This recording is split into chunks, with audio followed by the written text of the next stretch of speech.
31st, and the prep football season is two days away. Yeah. Friday is the first game of the year. Friday. First games of the year. Everybody's got Friday night games except what, Ani? And MWP is playing El Waco now. Okay, good. Yeah. Glad they got a game. Yeah. Welcome to Sports Dump, Lewis County's only sports podcast, also best sports podcast, sponsored by Elam's Home Furnishings and Sleep Center. I hope, and as well as Global Septic. I hope our sponsors. I think we got another one. Not sure who it is. That'll be a nice surprise for all of us. Oh, I probably should let us know who it is. I'm Aaron VanTuyl, joined tonight by Chronicle sports editor Alec Dietz. That sounds weird. Fresh Chronicle sports writer Josh Kirschenbaum was scheduled to be here, but is not. Sick. He's on the DL briefly. Yes. Hopefully he'll be back for Friday. We shall see. Yeah, it's football season. We're gonna run through little preview, team by team, talk about who's good, what's different, and maybe we'll pick a favorite for each league. I don't think that's going to be too difficult. Sounds like they're pretty clear cut for the most part. Pretty straightforward. And then we'll touch on some ranking stuff, and that'll be that. So, Alec, who's the best team in the coverage area? Disregard classifications. Tumwater. All right, fair. I mean, yeah. You really had to think about it, though. Yeah. I'm so much of like you know, so many teams talk about, oh, this is our year. This is going to be our year. You know, we're hearing it from a bunch of our teams, and it's like, you got to show me before I actually like believe it. Just because you go to practice and a kid who's starting at like, you know, running back for the first time and is 15 is like, this is our year. You're not like, you know what? I believe you. This is your year. I mean, like, even if the stars sort of seem to align, it's like Tumwater's won that league 14 out of the last 16 years, and they've replaced 30 seniors before. So yeah, there's no reason they probably will not do it again. But I'm not saying that is guaranteed to happen. But I'm also hearing it's WF West's year. I'm hearing that. I'm hearing it's Adna's year. I'm hearing it's everyone's year this year. It's Ani's year. Well, actually, no. Maz was definitely not saying that. He's saying that they're garbage and they're picked to finish bottom in the league. A little bit of the old sandbagging, you know, reverse psychology out of Maz. Exactly. Telling his kids they suck. That'll motivate. They're gonna eat it up. All right, let's start with league previews. The 2A EVCO Tumwater. You say they're still the favorite? Probably, right? I mean, I don't know. Like, I mean, it was like the Apple Cup for so many years. It's like, it doesn't matter if Gardner Minshew is a Heisman candidate and, you know, they're on the brink of the college football playoff, like, until Mike Leach can, like, prove he can actually beat Chris Peterson. I'm not going to ever pick that. So this is kind of the same deal. It's like, Chehalis has to prove to me that they can keep up with Tumwater and they're going to get to week 5. So. All right. Alex Overbay, the full-time quarterback for Tumwater now. And they've got Idaho commit Carlos Matheny. University of Idaho? Yes. Not Idaho State? No, University of Not Idaho. the College of Idaho? He's a vandal. He's going to be playing in the Kibby Dome. Good for him. He's a beast, too. They're moving him over to fullback. And he's definitely a big player of the year candidate over there in Tumwater. They lose 30 seniors from last year, including their pair of Division I tight ends and a bunch of other guys that went off to college. But, you know, they reload every year. So do not be surprised when they are good again this year. In the prospective runner-up, I guess you would say, the clear-cut number 2 pick, it seems like, in the 2A Evergreen Conference, WF West. 17 starters back, including offensive EVCO MVP Gavin Fugate and defensive EVCO MVP Daniel Matagi. If you have the offensive and defensive MVPs, but you didn't win the league title, it's just interesting. You don't see that a lot. It is interesting. Good for them. They have 2 good players. I think the EVCO does weird stuff where they do like MVPs and then offensive MVP and then defensive MVP, which is just too many. Because I think the 2 Tumwater kids were like the MVPs last year, if I remember right. And then they did offensive and defense. And it's like, this is too many 4 MVPs is just ridiculous, man. Come on. Just if pick you've one. Got 4 MVPs, you don't have 1. Just pick one. Just pick one. Yeah. You don't need an offensive and a defensive guy. Just pick one. Everyone plays two ways in high school for the most part. Like, just pick one. Yeah. Anyway. But yeah, they bring back 17 guys. They're chirping. You know, they think this is going to be the year. They think they can keep up with Tumwater. And if there was going to be a year, you know, I think Dan Hill is entering his 5th year in that program. And sounds about right. You know, other than Fugate and Matagi, they bring back, you know, Blake Ely, who was an all-league linebacker, William Buzzard, who's really good on both sides of the line, Cameron Amoroso is a senior receiver, Gage Brumfield, really athletic receiver on the outside. So they're bringing back a lot of guys. So this could be their year. It very well could be. I don't know if I'm ready to say that it is yet. And but you're ready to say it could be. I'm ready to say it could be. And I'm ready to say that, like, this could be a team that could make, like, a state semifinal run potentially. Yeah. And then run into, like, say, a Linden or a Tumwater in the semis and have it cut short there. But, like, this is a team that could be, has top 5 team in the state potential in 2A. Okay. And as you mentioned in your notes here, they do have a very tough schedule, particularly in non-league games, at Ridgefield, home with Linden, home with Eatonville, and their non-conference ones. Yeah. And then Pretty Tumwater tough. week 5 is an early time to see that team. So Yeah. we're gonna know really quickly how good they are. Ridgefield was undefeated heading into the state tournament. They won the GSHL pretty easily, and Hawkinson had kind of had a stranglehold in that league for a while. Linden obviously is returning everyone from a team that won the state championship over Tumwater last year, and then Eatonville, obviously, you know, we'll get to them later, but they ran the gauntlet before losing to Royal in the 1A state championship. So that's a schedule of a team that is serious about trying to compete this year. Yeah. Which I respect at WF West. I think even if they lose every single one of those, that's not. We're already talking about quality losses, but It's not going to hurt them come seating committee time. no. Looking around the rest of the EVCO, Rochester, Talon Betts is gone, Landon Hawes is gone, but half their starting defense is back, and they've got 4 seniors splitting time in the backfield. Baseball player Braden Hartley has also joined the team to play wideout. Yeah. And Coach AJ Easley is, quote, confident. Yeah. Yeah. I think one of the themes we saw, or I saw when I watched last year, was most of these teams that were showing really big improvement, even if they'd lost a decent chunk of guys, it was because they had the same, they had a coach that had been there for a while. And Yeah. I think AJ easily entering his 3rd year now at Rochester, they had a little bit of success last year, making the district crossover for the first time since like 2012 or something. You know, winning that weird Kansas tiebreaker thing to get like 3rd in the league or whatever. You do lose a Talon Betts, who's a D1 football player. You know, you lose Landon Haas, who's quarterback, but that culture that they're building there, apparently they're over 50 kids for their turnout, which is really good for them. And they have a lot of guys coming back, so it'll look a little bit different, but and I'm not sure if they're in that same echelon as Chehalis and Tumwater is or are, but I think there's gonna be some new faces on that team that are gonna surprise.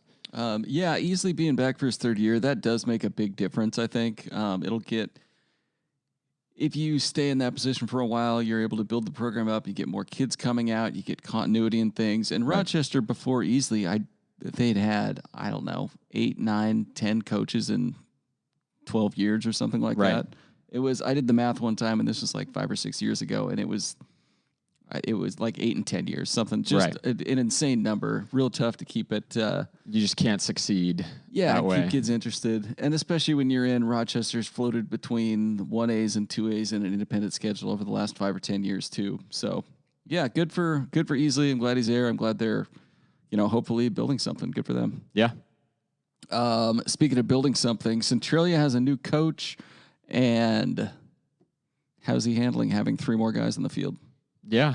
Yeah. I think from the outside looking in, he seems to be doing all the right things. I know a lot of his players like what he's brought to the table. You know, obviously the coaches he's worked with, everything I've heard so far is that he's done his due diligence. He said not that I don't know how much this is going to like help him in his first year, but he said he watched film of all the teams in his league while he was still in Tennessee. You know, when he accepted the job, I think it was in February. So, and this is Dustin McGee, who comes up from Tennessee. Yes, Dustin McGee from Tennessee. Yes, and he coached 8-man in Tennessee. He has coached 11-man football before. He coached it in Oregon before he was over at Tennessee. I'm forgetting the high school he was at down in Oregon, but. And he's revitalized programs everywhere he's gone. That Oregon school hadn't won a lot before he got there, and then he got him in competing status, and he went over to that school in Tennessee who hadn't been very good, and suddenly they were winning state championships. So, he's got his work cut out for him at Centralia. That's not to say they don't have talent, but just the turnout numbers and all those other sorts of things kind of need to be rebuilt back up, like we just talked about with what AJ Easley's done over at Rochester. So yeah. He was at Santiam High School in Mill City, Oregon. Yep. Yeah. So familiar with the Pacific Northwest. It's not like he's, had no idea what he was doing when he was moving out here. Yeah, it's not like he showed up. He's like, wow, an ocean. Yeah. He said he went to the mountains when he got here. So he's made some of the trips. But, it'll be interesting to see. He said his biggest goal was just to get the guys to believe that they could, win games again, that it's a program that obviously has struggled in the EVCO in recent years. I think they've won 2 or 3 games in the last 2 or 3 years. So getting that back will help, and then you can kind of build something from there. And they also haven't won a Swamp Cup in 13 years. Yeah, 2008 was the last one. Yeah. So the last time they won was 2 weeks before Ty was born. He is going into 8th grade. Yeah. So easy for me to remember that. Yeah. But I think he's doing the right things. And, again, obviously the expectations aren't going to be crazy high in his first year. But, I think they have a pretty manageable opening first couple of games. They're opening up against Elma on the road, who's a 1A team. And, the next week, I forget who they have, but that's sort of manageable. And then, hopefully that'll, get their confidence up and get them to maybe even if they're not winning these league games, they're competing in them and feeling confident. Yeah, at Elma on Friday night, home with Battleground the following Friday, and then at Aberdeen on September 16th for hosting Tumwater on the 23rd. That'll be fun. So, yeah. All right, and then Black Hills, they went 1-8 last year under second-year coach Garrett Baldwin, but they got a bunch of kids coming back. Any fun facts there? They're kind of in the same-ish boat as Centralia, not totally, but just kind of need to, Baldwin likes to talk about instilling that belief and getting them to be a consistently good program. They were actually the last team not named Tumwater to win that league. I think it was a couple years ago, and they had a 2-year stretch where they were pretty good, and then they kind of went back to being kind of a bottom dweller team. So he's really trying to get that team to be consistently good instead of just the kind of sporadic every 1 year out of 5 or something. So they bring back a lot of guys. I could see them making some noise too. I think really outside those top 2 teams in Tumwater and WF West, it's pretty wide open. Yeah, that's what it sounds like. You've got, maybe Shelton could do something. Aberdeen, who knows? Maybe they're getting a big bump after seeing Joel DeBlanco on TV the last few days. Yeah. So pretty cool. Yeah. And King 5's going out there for the Harbor game. Do you hear all the drama about that? No, I have not. Ryland Spencer led the charge of trying to get Chris Egan, the reporter, there to make the longest drive possible. What's he got against Chris Egan? I don't know. But I think obviously he goes to Puyallup pretty often, and that was the other game in Puyallup. People were really mad because all of Grays Harbor, voted for them to go to Hoquiam, Aberdeen for the first week. So they're going out there, which is pretty cool. I think the Seattle networks, obviously don't make that drive that often. So. Yeah. That'll be interesting. They'll roll out the red carpet for him. Yeah, sure. Probably. Just like me and PL on Friday. Is that where you're going on Friday? Going to PL. They will roll out the red carpet for you, I'm sure. Yeah. PL's fun. I wonder who's going to be doing the announcing. Yeah. Yeah, it'll be interesting. When I went out to LeBam for practice, Josh Fluke said I was good for the rest of the year because I went to LeBam. He went all the way to PL and then a little bit further. Yeah.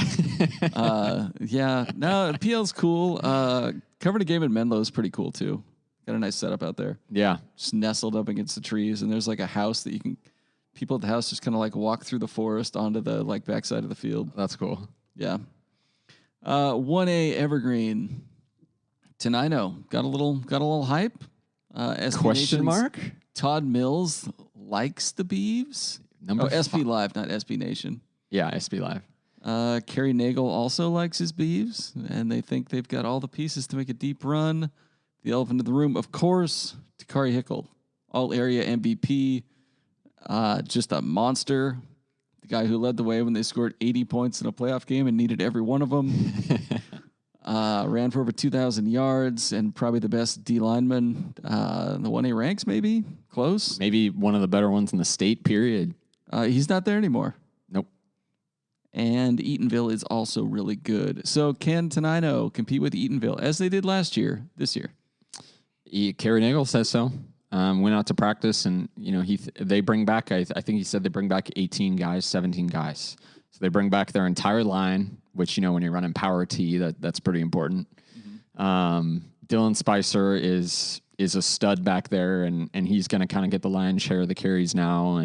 And Nagel even said Spicer might run for more yards than Hickle. So. It's going to be a new look for that team. You're not going to see sort of, I think, as many designed fullback runs because obviously you don't have a 260-pound 6'5" dude back there to give the ball to. But it'll be really interesting to see what that team looks like because I think they do have a lot of guys that can contribute. Cody Strawn, who's been out for the past couple of years with injuries, is going to play quarterback and he's going to give him an outside run threat. And they're moving Randall Marty into the backfield. He was a lineman last year, but they've just got more experience. And they say, hey, this is one of the best athletes on the field, and this is the power T, so let's put him back there. Cool. Let's see. The rest of the league, you've got, of course, Eatonville, which some people have pegged as a favorite in the state.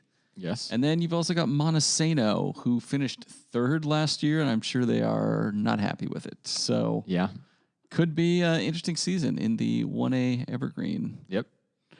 And Tenino opens the season at PWV Friday night. Then they're home with Squim and home with La Jolla. No, they're at Lumen Field against La Jolla. Oh, that's right. That's the big one. That'll be cool. Yeah, Bamer got going to work. God, yeah, Bamer coming in hot. Yeah, geez, got him to play at Lumen. That's awesome. Within weeks of taking the job. That'll be cool, though. I think I'm going to go out to that, and then, yeah, that'll be cool. Yeah, you guys should go up there. Make it a big thing. Even though it's La Jolla, I don't know anything about them. Are they 1A? I think they're 1A. Yeah, well. The 2Bs. What's the league called now? Is it back to the Central 2B League? Because they just lumped everybody together? Or is it the Southwest Washington 2B League? I think it's the Southwest Washington 2B League because there's like a North Division and a South Division, and now there's like a subdivision. I found this out today.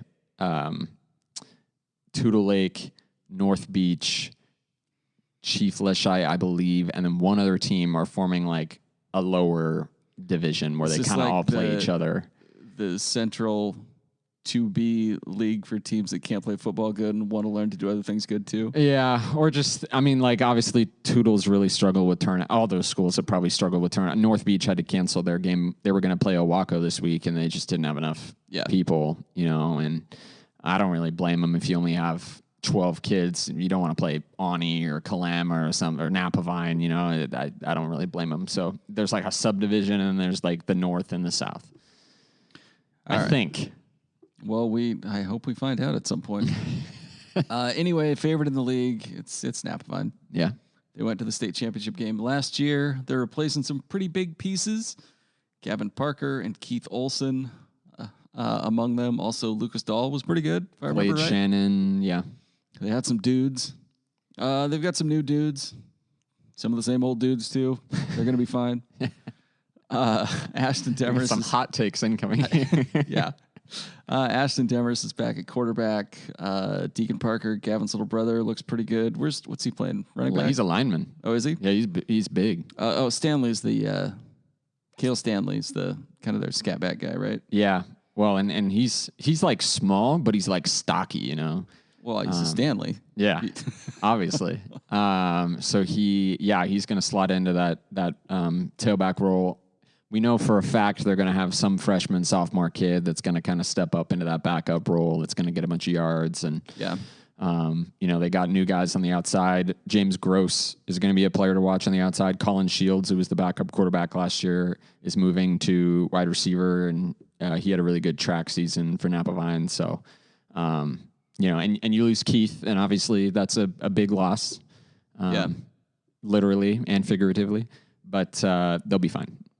Josh Fay's been doing this for a long time. 16 years, I think. He's the longest tenured coach in the coverage area. Yes, now that Casey Johnson's gone. Now that Casey is gone, yeah. All right, moving on. Napa, they are the C2BL favorites. Are they a state favorite, or we'll cover that when we get to the rankings? All right. But the answer is yes. Okay, if you say so. But do you not agree? No, I think they're going to be fine. They're going to be in the Final Four for sure, and probably in the championship game again. Ani, replacing a lot of people. Yeah. Maz has been telling his kids they need to get better, apparently. Yeah, but he also loves his sophomores. I think he really likes what they bring to the table. I don't. He's another guy that's been around for forever, and they have a system, and they love to be doubted. You know, he hasn't been around. He's been around a while, but he's looking like 12 youthful. years. I think. Lately? Yeah, he looks great. He does look great. And they just have the system. You know, it's not hard to run. You know, they know what they're doing. The players know coming in. You know, they're running it all through the youth program. So I expect that. You know, that week 2 matchup against Napa Vine might be pretty eye opening for some of those players, but I expect that they'll still have a very, very good year. Yeah, and maybe they'll beat Napa Vine. Who knows? That's a rivalry game, week 2. You know, last year's game was pretty close. Yeah, all things considered. Caden Mazingo taking over at quarterback. Second year at quarterback. Mm-hmm. And then, some running back kids. Case McGraw, Rodrigo Rodriguez. Yeah. What a name. Blaze Underhill. Blaze Underhill. Amazing. They have a tight end, I think, named Tough Lions. Yeah, what a name. Awesome. God, what a all names team. Exactly. Good work, Maz. Yeah. Get these kids out there. Yeah. And then I think they bring Rylan McGraw is going to lead that line, and they have a guy named Parker Haskins, I think, who's pretty Tommy good. Hornsby the third. Oh, man. That's a team. That's a team. Tommy Hornsby the third sounds like a made-up name in a video game. I love it. Rogers' great-grandson. But they're going to be Ani.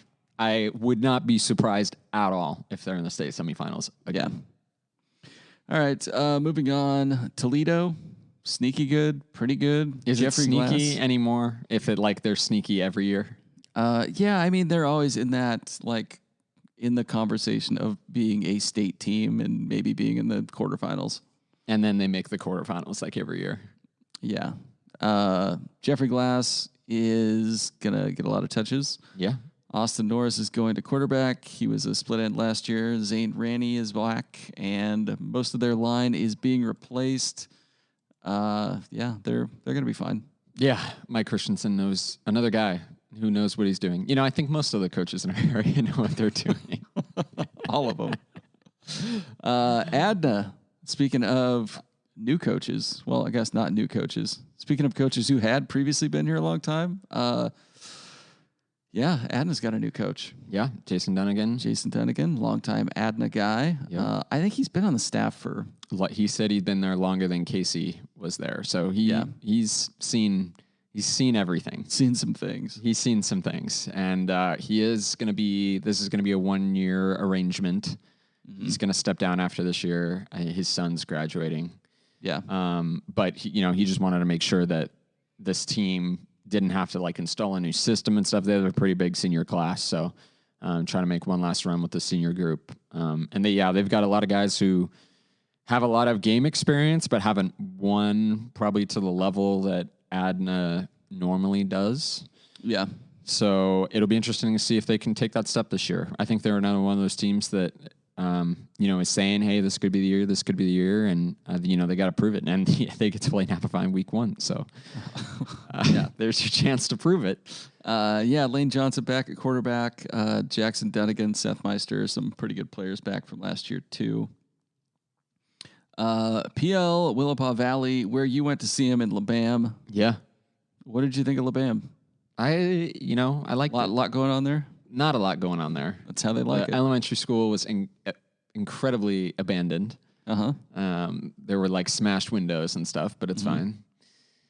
It felt cool though. It was like one of their. It felt like their own like practice facility. The Seahawks drive out to Renton. Like PWB, they drive out to LeBam. Like this random elementary school. Well, it's kind of nice and central between PL and I guess it's not central. It's closer to Benlow, but barely. I think by like 10 minutes or 5 minutes. But and the tavern's closed now, unfortunately. It is long been closed, I'm afraid. But I like PWB a lot this year. I think they're one of my sleeper teams. I think they bring back everyone but their quarterback, Tyler Adkins, and Caden Ritzman, who's a pretty good lineman for them. But they bring back Garrett Keaton, Will Clements, Derek and Colton Fluke. I'm forgetting a bunch of kids' names, but they bring back a lot. They're physical, and they gave Toledo a really hard time in that district crossover game. To where realistically they probably would have made the state quarterfinals, if they had beaten Toledo last year. So, but they have a tough test right out of the gate against Tenino week 1. So, and then I think they go to Atten. Yeah, I think they go to Atten week 2. Yeah. Which is, big rivalry game, obviously. So, obviously no breaks for these 2B teams in our coverage area. They like to load up the games. All right. We've also got Morton White Pass. They're replacing the Collette brothers, but otherwise they've got some experience back. Brecken Pelletier, Hunter Hazen are some pretty good guys to watch. Did you go out to Randall or Morton to see them? Or I did not. We couldn't make it out of that one. Couldn't make it, but I think I'm gonna. Josh talked to Lee for a while though. Yeah, if Josh is feeling up for it, I'm gonna try to get him to go on Saturday because we have nothing else. That would be good. And they're playing in Waco, so they're playing in Morton. And then they go to White Swan on September 9th. It's not that far of a drive because White Swan is in Yakima. Oh, yeah, I guess for them. Yeah, okay. So, I kind of like that schedule. Yeah, that's cool. Trip across the mountains before, the pass gets bad. That's better than, playing at Forks, which Forks will play them. Yeah. Not Forks will be on the road. Just move Randall. Move White Swan to the C2B. Yeah, bring him in. Why not? They're closer than Forks. And then Rainier lost most of their starters from a tough year last year, but they're trying to build a young team. Double-digit freshmen out. Jake Meldrum going to quarterback, and coach Andy Bartell thinks they're going to run the ball a lot more. Yeah, I think that's kind of breaks from what they have been known to do in previous years. Obviously, Sprofsky aired it out a lot last year. The year before, what was that kid's Mikey name? Green? Mikey Green liked to sling it around. So, yeah. Bartell insisted they were going to run the ball more this year. And I was like, I'll believe it when I see it. But okay, yeah.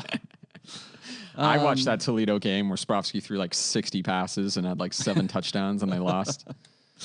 And then the other notable team, Kalama. They're Jackson not in our Esri's gone area, but he's an important. They're an important talking point. Fine. Esri's gone. Sean McDonald gone to Woodland. Yeah, they're playing week 1. That's interesting. They're playing Kalama and Woodland are playing. Yeah, week 1. That is interesting. Oh, yeah, they always play that game though. It's the 8 mile battle war. or 7 mile battle or whatever. What a dumb rivalry name. Seriously, it's 8 miles away, so we're calling it the 8 mile battle. Yeah, come on, that's dumb. You could do better. Definitely. It has nothing on the Scatter Creek Showdown. No. But yeah, Kalama, are they expected to be a contender? Are they in rebuild mode? Like, you don't just go from being in the finals or Final Four however many years in a row to, the bottom of the league, do you? No, I think they'll be fine. I mean, I don't know the specifics. We don't cover them. They hired like an assistant. They're bringing back like nothing from last year, pretty much. I think there was like one senior who's been talking smack on Twitter. What's his? Oh, Truesdale. Jackson Truesdale's been talking some smack to Ani, but All right. How tough are you without Max Cox and Jackson Ezri, though? Yeah, and there are a bunch of other guys too, but they'll still be fine. They hired an assistant who's been around, so they know what they're doing. They'll compete. They've always got guys. It'll be interesting to see basically I think that second group is going to be behind Napavian. It'll be Toledo, Ani, and Kalama. Sort of like, okay, who is reloading quicker, right? Yeah. And it'll be interesting if Kalama does a new system because Sean McDonald was kind of like the offensive guru of that team. Like he sort of molded that offense. So will they do something similar? Will they break away from it? Where obviously, with Ani, they're going to be doing the same thing they've done for the past 12 years.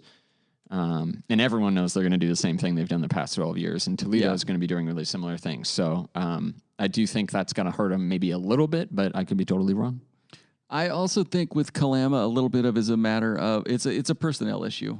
They were able to play the way they played because they had two really good quarterbacks. They had Alex Dyer, who won a state title or maybe two, started for them for 3 or 4 years, a great passer. And then they had Jackson Ezri, who was a phenomenal athlete who became a pretty good passer. So, they might have another guy step in, though. Ezri kind of came. Maybe the Truesdale kid's got a really great arm, and he's going to be a stud quarterback now. Who knows? It remains to be seen. I've heard they've got some freshman or sophomore kid who's been putting in a lot of work. I think his dad's been tweeting. So I don't know. I don't know. I really don't know. I will not pretend to know to be a Kalama expert, but I would not bet that they would be bad. If dad tweets were good for wins, then, things would look a lot different around here. In the 1Bs, Winlock is replacing 80% of its offense. What's the Columbia Valley League? Coastal? I have no idea. 1B Coastal League? No clue. Bamer took those top secret files with him when he left. Yeah, I'll have to... Yeah. Get it out of him when we're in the luxury seats at Lumen. Yeah. Chomping down on steaks in Seattle. Peyton Sickles is really the only offensive player Winlock's got back that had any numbers last year. Jay Crow is another player to watch. And we are to expect less of a power run scheme now that Nolan Swafford is no longer there to be the power runner. Yeah. Any other Winlock thoughts, or can we go to Mossy Rock?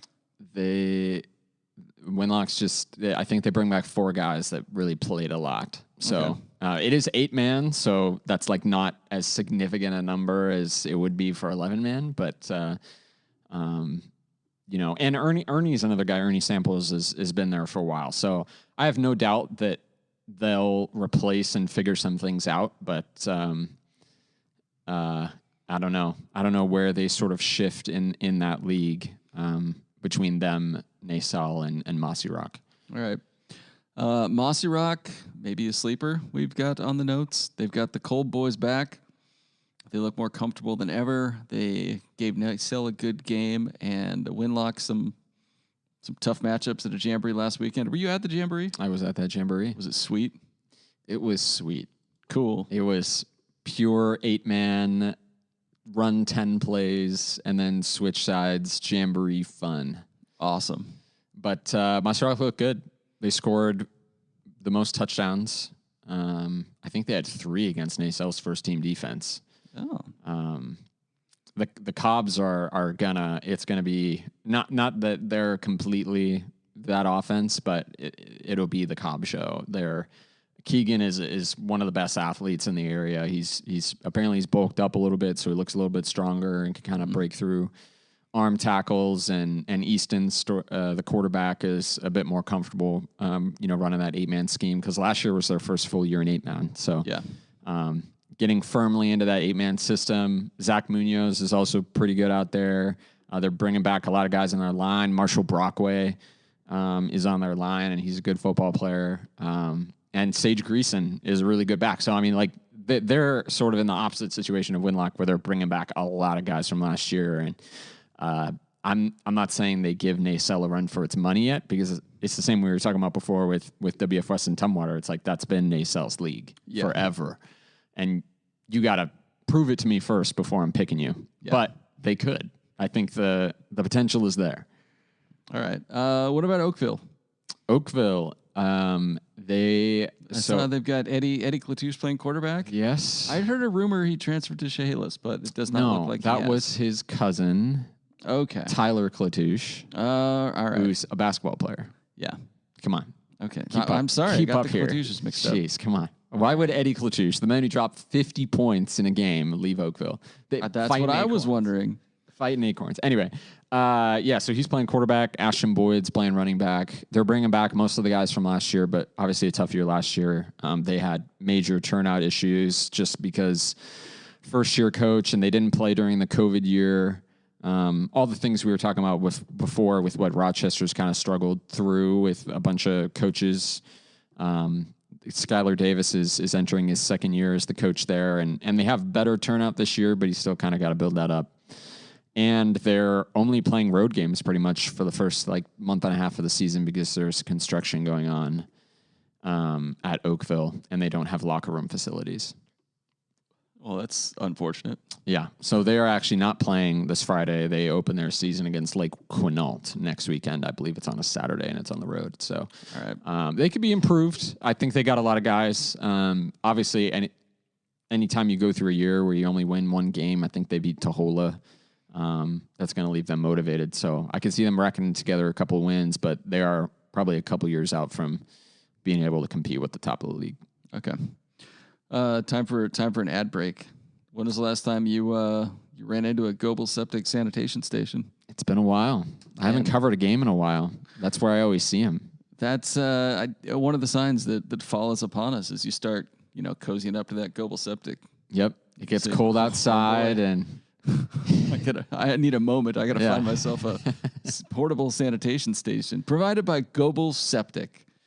They provide portable sanitation solutions for Thurston, Lewis, Mason, Cowlitz, and Grays Harbor counties.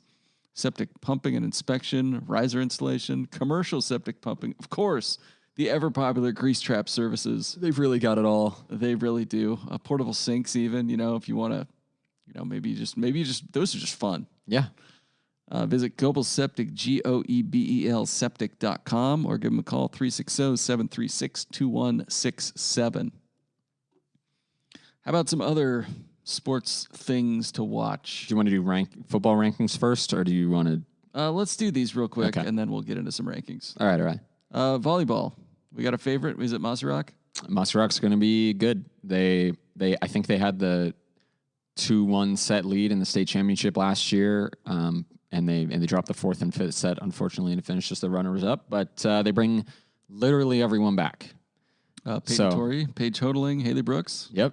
As they all had over 300 kills last year, I believe, which is absurd. Okay. That's a lot of kills.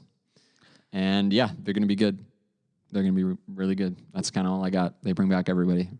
All right. And it sounds like Napavine could be good at volleyball too. Yeah. They bring back everyone as well, barring maybe some players not turning out again, but they had last year's team was completely freshmen and sophomores. So theoretically, they're bringing back everybody.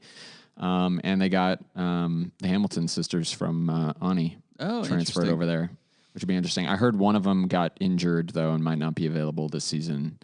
I'm not sure which one, but still, that makes sort of Napavine an intriguing 2B team. Yeah. How about some soccer stuff?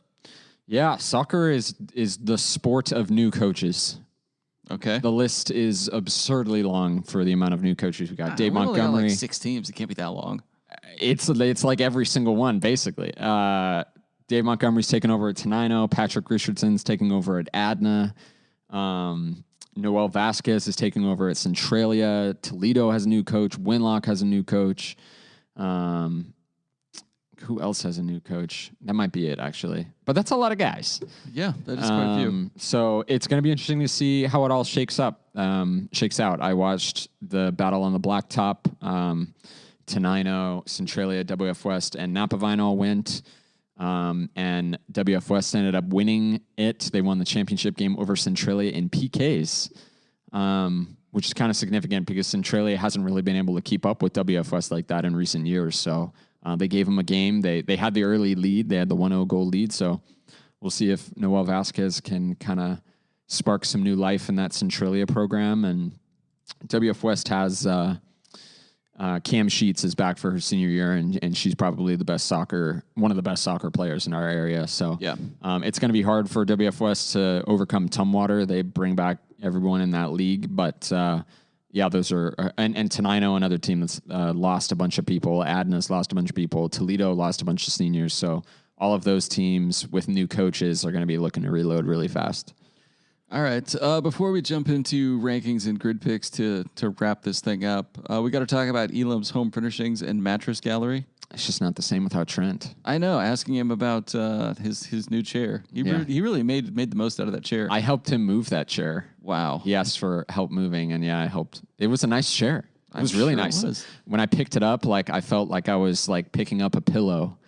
It was that's soft. It's just the Elam's guarantee. Is that their guarantee? I guarantee that you can save up to $1,000 on a iComfort by Serta mattress at their Labor Day sale. Labor Day is coming up, but you shouldn't be laboring when you are trying to sleep. Or moving furniture. Elam's Home Furnishings and Mattress Gallery. They got one in Longview. They've also got one at 1530 South Gold Street in Centralia. You can call them at 807-1211 or visit elamshf.com. Now, how about some rankings? If we have to. Do you want to do Todd's or Ryland's rankings first? Up to you. Have you seen them? Yeah, I have them both here open. Oh, okay. Let's look this at Ryland's. Like a blind reaction. You might fall over. I saw them this morning. I only saw them this morning because I was added in a tweet about them from one of the authors. Yeah. Got caught up in some Twitter activity this morning. Oh, yes. Matt Evans is a big fan of you. I'm a big fan of Evans, too. Anyway, yeah, Ryland's rankings are up for Cascadia Preps at 247sports.com. In the 1Bs, he's got an ACL 4, which, fine. I don't know. Yeah. I don't know what's going on there. Yeah. In the 2Bs, number 1, Okanagan. Number 2, Ritzville /Sprague. /Washtukna / something else now, I think. But yeah. Number 3, Napavine. Number 4, Onalaska. Okay. Number 5, Kalama. Okay. Number 6, Burbank. All right. Number 7, Forks. Number 8, Toledo. Number 9, Goldendale. Okay. It's a name I haven't heard in a while other than my brother moving there. Number 10, Adna. Thoughts? Do you have thoughts? Yeah, I probably would have thrown Napavine higher. How did Okanagan finish last year? Where were they at? They got blown out by Napavine in the semis, 42-10. Okay, and Ritzville Sprague, what did they do last year? Got blown out by Ani. And in they are the quarterfinals, yeah. So I don't know. Based on those results, I probably would not have ranked them that way, but maybe that's just me. Yeah, interesting rankings. I don't know. I'd probably have Napavine 1 and then shuffle the rest of them around. It's also it's a preseason ranking. It's a preseason ranking. It's a talking point. Yeah. I also there's just too much. I think there's too much speculation going on with 2B. The District 4. Have you listened to this show before? Yes, fine. But District 4 has been the until District 4 isn't completely dominant at the state level. It shows me a year where it's okay, the East Side teams can compete. I can't yeah, you don't see it. It's tough to see that Okanagan, the 2 East Side teams are in the top 2 spots in this fellow's rankings, and I like Ryland. Ryland does a good job. I watched that Napavine Okanagan game, and it was not close. It wasn't. I'm not saying Okanagan's a bad team because I think Napavine's a very good team. Yeah, but there was such a level of separation between those teams to say that Okanagan has overcome it, and Napavine brings back so many players from that team. Yeah, is a huge leap. That would be my only criticism about that. I get putting Ani below him. Ani is only bringing back 3 kids. I would give him the benefit of the doubt, just because they've shown that they've been able to do this year after year. I mean, they lost how many seniors from that state championship team and replaced them with Marshall Haight, Gunnar Talley, and Colby Mazingo, and they were just fine, And they were still going over to Lynn Ritzville Sprague and beating him by 50, right? So, you know, I would have ranked Onalaska higher just based on those sick names. Those names are sick. I think Napavine is a clear-cut number one team, so I was surprised to see them at 3.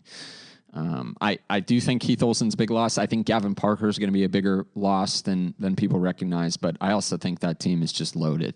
It was loaded last year. So, yeah, I do like Adna. I think they're a fringe top 10 team. I'm not sure. I'm ready to put them in my top 10. No PWV on here though. That's interesting. I've heard good things about RSB. They apparently they have a Keith Olson-esque sized high schooler out there who's turning out for his first year of football. So that'll be interesting to see. And they bring back everybody. So I mean, it's also like it's easy to be like, well, he's Keith Olson size. Like Keith Olson wasn't great because he was huge. Yeah. Like he was a good football player. Yeah, this kid needs to learn how to play football. He was playing sports his whole life and happened to be huge. Still, you get that a guy that size out there playing against 2B kids. Yeah. And they bring back a lot of guys. So RSB could be good. I do think Forks will be up there. Kalama at 5 seems like it's just kind of giving them the benefit of the doubt as well, which I think they've earned. So, yeah, my biggest qualm is not putting Napavine number 1 because I think anyone that saw the Okanagan Napavine game last year would say that Napavine is ahead of them right now. Yeah. All right.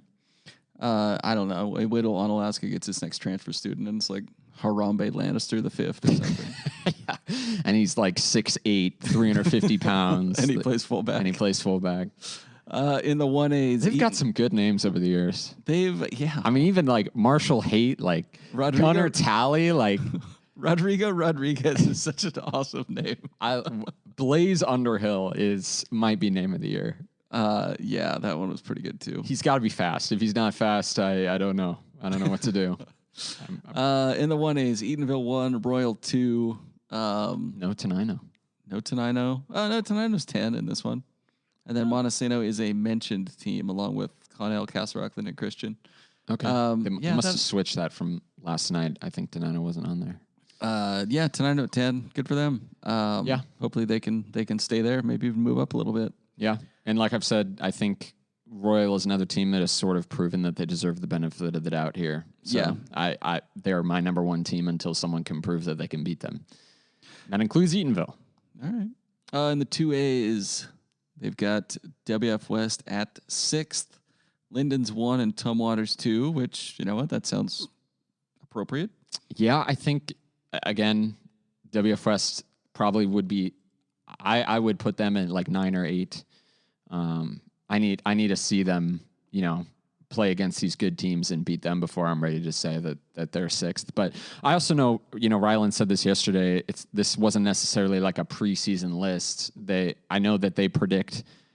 Someone said that they got like 12 out of the last 18 total champions correct or something in the last 3 years. So if these are his predictions for how like the end of the year is going to shake out too, I could see WF West being 6th. But I think for right now, I probably wouldn't have them this high.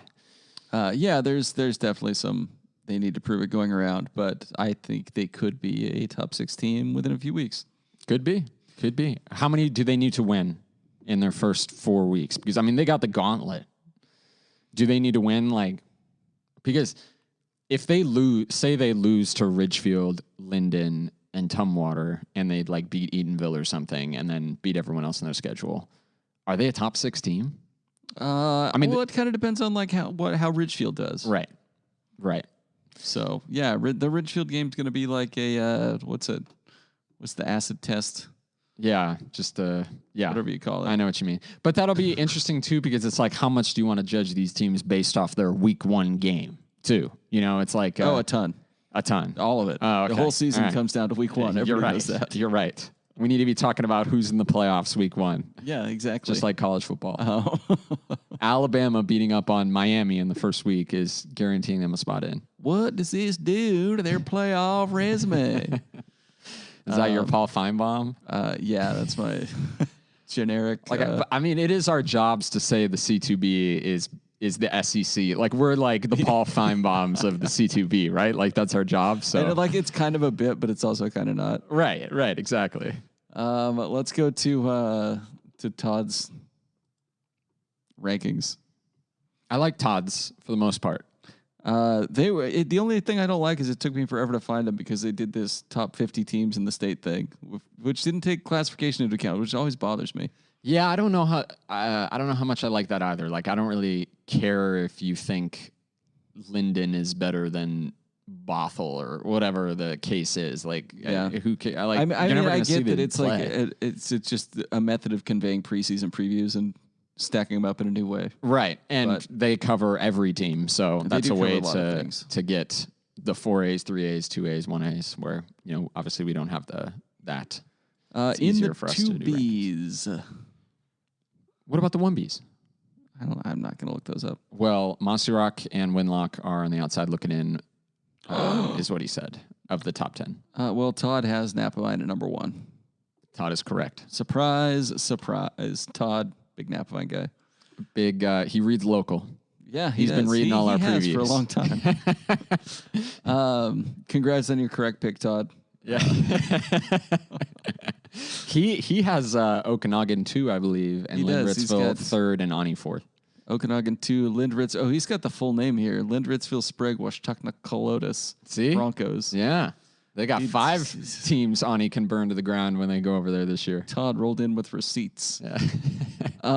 Anyway, first year. They have a first-year coach named Brendan Bermia who spent the last 3 years at Tonasket.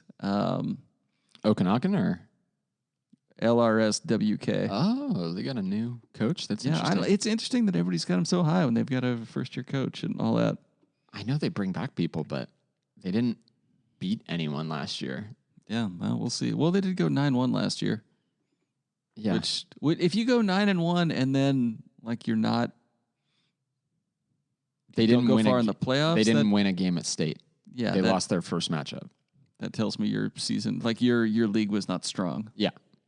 Yeah. So yeah, they're another team that I don't know that much about them, but it's like they got to prove that they can beat a really good team before I'm ready to put them in that championship caliber. Yeah. Just a reminder that last year Onalaska had a 6-6 record and lost in the state semifinals. Which is just hilarious. Yeah. Anyway, yeah, they're number 4 on here. Forks 5, Kalama 6. Forks is a little high. Yeah, a little bit. Forks over Kalama is interesting, but Forks brings back more. But Forks was another team that beat up on bad teams and had trouble against good teams. Kalama their quarterback is going to be Aiden Brown, who is referred to as an ATH, which I hate. ATH. That always bothers me. It's like, what's his position? ATH. He's an athlete. Like, where does he play on the field? You have to send him out to somewhere. Felt like Talon Betts kind of had that label until Easley was like, no, he's a running back. Yeah. Just do you hand in the ball when the quarterback snaps it? Or do you throw it to him? Or does he throw the ball?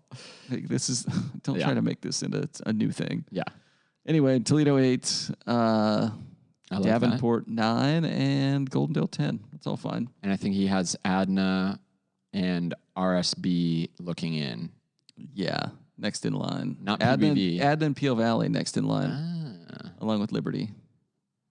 Yeah. And the Riverview Panthers, a school I have never heard of. Ani beat them in the first round of state by a lot. But they made it. They were like the 12th seed, I believe. They did go 8-3 last year. I think they're in Lindritzville's league.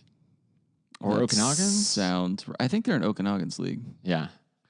Let's see. And then the 2As, he's got Linden 1, North Kitsap 2, and Tumwater 3. I think that's fair. Yeah. Tumwater, 30 seniors is a lot of guys to graduate. So, I get there being a little bit of doubt this year. And he's got WF West 10th. That's, I think, where I'd have him. Yeah, that's a good spot for him. Yeah. Grid picks. So the first grid picks of the year. Of course, these are going to be available on social media every Wednesday night, probably. Wednesday, Thursday. Whenever we get to it. Yeah. It depends on the week. It depends when Jordan gets back to me after I text him 100 times. Oh, that's true. So here's our games. First up, Centralia at Elma, 4 of us have Centralia. Jordan and I both have Elma. You just don't believe in Dustin McGee. I don't believe in a lot of things. I will say Elma was I'm sure he's going to do fine. Huh? I'm sure they're going to be fine, but Elma was not amazing last year, so. WF West at Ridgefield. Everybody's got WF West except Jordan, who has Ridgefield. I almost picked Ridgefield in this game. I think it's sort of a trap. A trap game in game 1? A little bit because a trap game for Ridgefield. Yeah, well, maybe it's for both. I don't know. WF West is just a team that's kind of getting a lot of hype, from whether it's me or Todd or anybody, right? Like they're hearing it and they think they're going to have a good season. And that first week is tough, And then you have welcome in the state champs to Chehalis week 2. So trap game might not be the right word, but that's going to be a really tough matchup. I was going back and forth on this, but I just went with the local team. I don't want to get anyone mad. Tumwater, Burlington, Edison. Everyone went Tumwater. That's fine. Yeah. You skipped Rochester. Oh, Rochester at Seton Catholic. I didn't see it on there. Everybody has Rochester except Josh. Weird. Who has Seton Catholic. Interesting. Yeah. I thought so too. Montesano at Black Hills. Everybody's got Montesano except Brandon. Brandon Hansen is our permanent guest this season, I guess. I guess. He's a tenant. He has Black Hills, and Chad as well picked Black Hills. Yeah. Tenino at Peel Valley. Everybody went Tenino except Chad, who went Peel Valley. Interesting pick.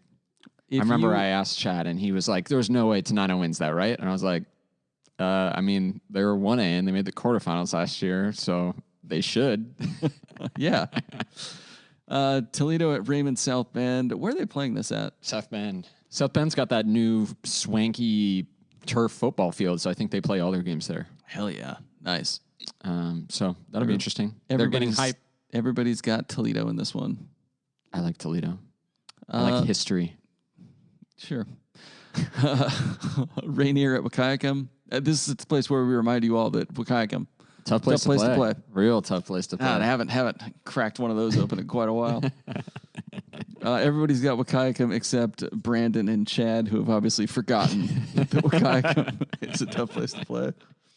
Add Napavine. Napavine's across the board except Chad and Adna Man, who is going with Adna. And you're the Adna man not going with Adna. Yeah. Brutal. I think Adna's going to be fine. We just talked about Napavine being ranked number 1. Yeah. Yeah. We're pulling an upset in week 1. Yeah. Maybe. Yeah, maybe. You never know. Mossy Rock at Concrete, split down the middle. Why? Concrete hasn't won a football game in 3 years. Yeah. What they really not? No. I don't know why 3 people pick Concrete. Oh, I just remember the time I went and watched a football game in Concrete and Toledo beat them.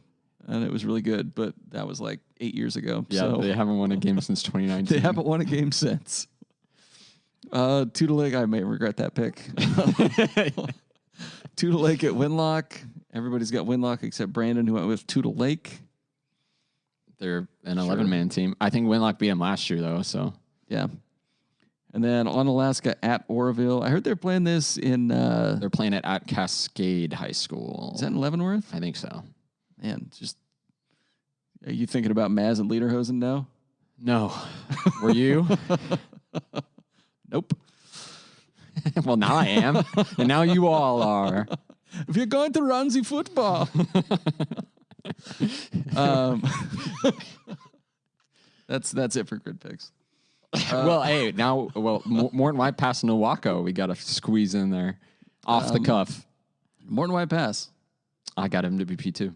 All right, good for MWP. Congrats on unanimous prediction for grid picks. I think that's all we got.